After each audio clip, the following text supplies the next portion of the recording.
बिस्मिल्लाहिर्रहमानिर्रहीम, अस्सलाम वालेकुम। कैसे हो आप? उम्मीद है आप सब ठीक ठाक होंगे। मेरी अल्लाह पाक से दुआ है कि अल्लाह पाक हम सबको अपनी हिफ्ज़ अमान में रखे, आमीन सुम्मा आमीन। मैं आज आप लोगों के साथ जो है ना वो कंदूरियाँ धोने की रेसिपी जो है ना वो या एक टोटका आप लोगों के साथ शेयर करने जा रही हूँ, जो कि बहुत ही अमेजिंग, बहुत ही यूज़फुल सा है।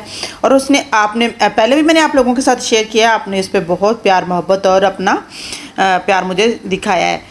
तो होप आप लोगों को ये भी वीडियो अच्छी लगेगी। अच्छी लगी तो लाइक और शेयर ज़रूर कर दीजिएगा, चैनल को भी सब्सक्राइब कर दीजिएगा। तो वीडियो को स्टार्ट करते हैं। कंदूरी चाहे कॉटन की हो, चाहे किस तरह की भी हो, चाहे फूलदार हो, चाहे जैसी हो, क्योंकि जब भी हम कंदूरी या फिर जब जिसको पोना कहते हैं हम इस्तेमाल करते हैं ना, तो उसको उसके अंदर से बहुत अजीब सी स्मेल आनी स्टार्ट हो जाती है। तो आपने उसकी स्मेल जो है ना वो उसको कैसे ख़त्म करना है, आपने किसी भी कढ़ाई वगैरह में पानी ले लेना है। पानी लेकर आपने उसके अंदर कौन कौन सी चीज़ें ऐड करनी है जो कि आपकी कंदूरी को बिल्कुल नया साफ़ सुथरा, और उसके ऊपर से हल्दी, क्योंकि बहुत ज़्यादा हल्दी वगैरह के दाग जो है ना वो कंदूरी के ऊपर आ जाते हैं, जिनको साफ़ करना बहुत मुश्किल होता है। और हल्दी का दाग तो आम रूटीन में भी उतारना जो है ना वो बहुत मुश्किल हो जाता है। जैसे ही हल्दी के ऊपर हम साबुन डालें या कोई भी पानी वगैरह डाल के उसके ऊपर साबुन लगाएं तो उसका रंग रेड का हो जाता है, लेकिन कुछ अरसे के बाद दोबारा निकल आता है। लेकिन यहाँ पर मैं आप लोगों को दिखा रही हूँ कि ये देखें, बिल्कुल वाइट कलर की मेरे पास कंदूरी है, जिसको मैं आप लोगों के साथ शेयर कर रही हूँ कि किस तरीके से मैं इसको धोऊंगी तो इसके ऊपर से सारे के सारे दाग धब्बे जो है ना वो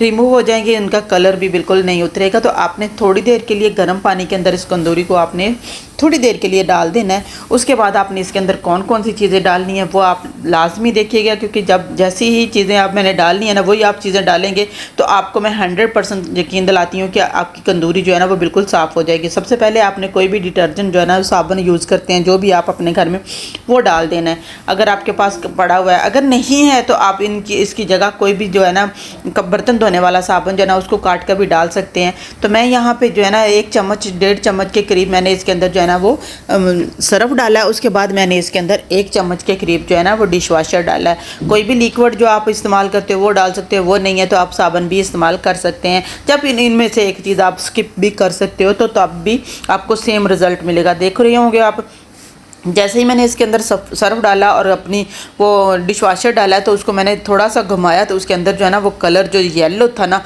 वो आहिस्ता आहिस्ता सा ना रेड होना स्टार्ट हो जाएगा। लेकिन थोड़ी देर आपने इसको पकने देना है। उसके बाद आपने इसमें और कौन सी चीज़ें ऐड करनी है कि आपकी सारी कंदूरियाँ जो है ना वो बिल्कुल साफ़ सुथरी हो जाएंगी।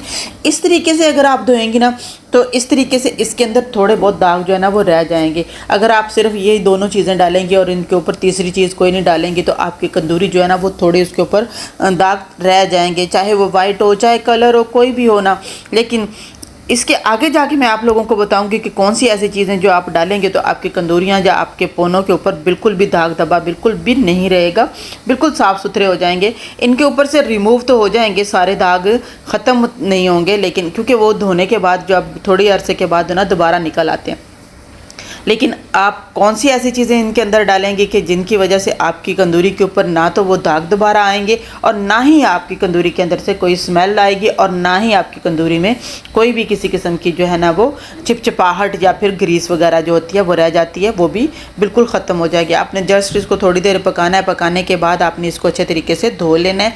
वो मैं आप लोगों को बताऊँगी, दूसरी कंदूरी के ऊपर बताऊँगी कि किस तरीके से कंपेरिजन करके मैं आप लोगों को बताती हूँ। ये देखें, इसको मैंने धो दिया बिल्कुल अच्छे तरीके से, इसके अंदर से दाग धब्बे वगैरह आप लोगों को बिल्कुल जो है ना वो नज़र आ रहे होंगे कि बिल्कुल भी ख़त्म हो गया। लेकिन थोड़े से फिर भी इसके अंदर आपको थोड़ा थोड़ा जो है ना वो इसके अंदर से नज़र आएंगे, येलोपन नज़र आएगा। जो थोड़े अरसे बाद जो है ना वो इसके अंदर से दाग धब्बे जो है ना वो निकलने स्टार्ट हो जाएंगे। लेकिन अगर आप इसके अंदर और जो चीज़ें मैं आप लोगों को बताऊंगी वीडियो के अंदर वो आपने स्किप नहीं करनी है, बिल्कुल वो डालेंगे तो आपकी कंदूरी के ऊपर से दाग बिल्कुल गायब हो जाएंगे। ये देखें, आप लोगों को मैं दिखा रही हूँ, ये भी वाइट कलर की कंदूरी है। इसके ऊपर से कैसे सारे के सारे दाग जो है ना वो लाइव आप लोगों को दिखाऊंगी कि किस तरीके से सारे के सारे जो है ना वो रिमूव हो जाते हैं। क्योंकि पहले मैंने आप लोगों को सिर्फ एक डिटर्जेंट और इसके अंदर डिश वाशर डाल के अपनी कंदूरी धो के दिखाई है। अब मैं जो है ना आप लोगों को दूसरी चीज़ें डाल के इसके अंदर धो के दिखाती हूँ, जिसके साथ ना सिर्फ ये कि स्मेल ख़त्म होगी बल्कि सारी ही इसके अंदर से चिकनाई भी ख़त्म हो जाएगी और ज़रा भी एक कतरा भी दाग धब्बा जो है ना इसके अंदर नहीं रहेगा।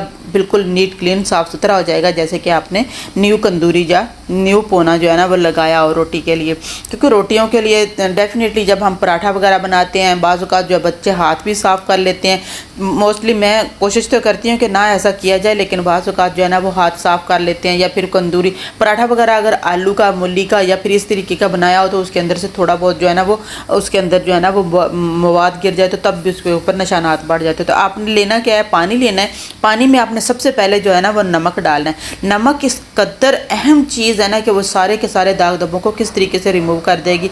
उसके बाद आपने 1.5 चम्मच इसके अंदर जो है ना वो बेकिंग सोडा डालना है, जिसको हम खाने का सोडा भी कहते हैं, या जिसको हम बेकिंग सोडा डालना है, बेकिंग पाउडर नहीं डालना है। बेकिंग पाउडर जो है ना वो डिफरेंट चीज़ है और बेकिंग सोडा जो है ना वो बिल्कुल ही डिफरेंट चीज़ है। उसके बाद आपने इसके अंदर जो है ना वो 1.5 चम्मच के करीब डिश वाशर डाल लेना। कोई भी आप अगर लिक्विड इस्तेमाल करते हैं तो वो डाल लें, अगर आप जो है ना कोई बार वगैरह इस्तेमाल करते हैं तो वो डालें। बाज़ लोग जो है वो सोइयाँ वगैरह इस्तेमाल करते हैं, वो कोई भी चीज़, एनीथिंग जो चीज़ आप इस्तेमाल करते हो आप इसके अंदर जो है ना वो ऐड कर सकते हो, क्योंकि उसके अंदर बहुत अच्छे तरीके से चिकनाई को काटने के लिए लेमन वाला ख़ास तौर पर जो होता है ना वो बहुत ही इफ़ेक्टिव और बहुत ही अच्छा होता है। लेकिन अगर आपके पास नहीं है तो आप कोई भी इसके अंदर डिटर्जेंट डाल के तो उसके अंदर जो है ना वो लेमन डाल दें, लेमन का रस डाल दें। लेमन नहीं डाल सकती तो आप इसके अंदर जो है ना वो थोड़ा सा सिरका डाल दें, तो फिर भी आपको रिज़ल्ट जो है ना वो सेम मिलेगा। तो यहाँ पर ये कंदूरियाँ मैंने अच्छे तरीके से देखें, इसके ऊपर ये पका पका के ही मैंने इसके अंदर से सारे का सारा जो है ना हल्दी का दाग जो होगा, जो चिकनाहट होगी या स्मेल वगैरह हो जाएगी, क्योंकि डेफिनेटली खाने पीने वाली चीज़ों के अंदर से 1 ना 2 दिन के बाद तो जो है ना वो स्मेल लाजमी आना स्टार्ट हो जाती है। तो इस तरीके से आप इसके अंदर से बहुत अच्छे तरीके से ईजीली जो है ना वो सारी की सारी स्मेल जो है ना उसको रिमूव कर सकते हैं। आप लोगों को नज़र आ रहा होगा कि इसके अंदर मैंने बेकिंग सोडा और सर्फ़ नहीं बिल्कुल मैंने डाला। अगर मैं सर्फ़ डालती तो इसके अंदर से भी जो येलो पन है ना वो रेड सा हो जाता है। कभी भी आप आजमा के देख लें, कभी भी जब भी हल्दी वाला दाग आप धोने लगेंगी तो जब भी आप धोएंगी तो उसके ऊपर जब जैसे ही आप जो है ना वो कोई साबुन वगैरह पानी डाल के या कोई उसके ऊपर जो है ना डिटर्जेंट वगैरह डालेंगी तो वो जो है ना उसका रंग जो है ना वो रेड सा हो जाता है। लेकिन इस तरीके से बेकिंग सोडा डाल के, नमक डाल के अगर आप उनको करेंगी तो आपका वो कलर जो है ना वो बिल्कुल चेंज नहीं होगा, बल्कि कलर जो है ना वो सारे का सारा उसके अंदर से गायब हो जाएगा। बिल्कुल भी ऐसा लगेगा कि बिल्कुल कोई दाग धब्बा उसके अंदर रहा ही नहीं है। आपने इसको इस तरह पलटते हुए ना चिमटे के साथ या फिर कोई भी चीज़ आप ले सकती हैं, कोई भी आपके पास स्टिक वगैरह पड़ी हुई तो उसके अंदर आप निकाल लेने। तो अब मैंने इसको इस एक को अच्छे तरीके से पका लिया। इसको ठंडा होने के लिए मैंने इसको ना हॉट पॉट के अंदर डाल दिया। अब जो है ना वो मैं दूसरा डालती हूँ। दूसरी भी जो है कंदूरी, ये मोस्टली ज़्यादातर जो है ना वो चावलों को दम देने के लिए मैंने रखा हुआ होता है।